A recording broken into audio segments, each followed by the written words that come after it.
What's up everyone, it's your man Crazy Boo. Today we're gonna learn how to delete rows in Excel. Cut the nonsense, let's jump straight into it. Take this warehouse inventory sheet as an example. You can see row 8 as a duplicate entry. It's the exact same office chair with identical data as WH001 on row 2. This row is totally redundant and useless.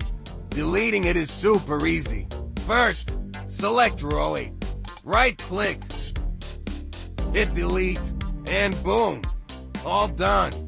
If you want to delete multiple rows at once, just hold your left mouse button and drag to select all the rows you want to get rid of. Right-click, delete, done. It's really that simple.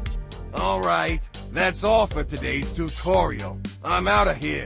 I just saw a crow staring straight at me outside the window. Looks like it's got something to tell me. Catch you guys in the next video.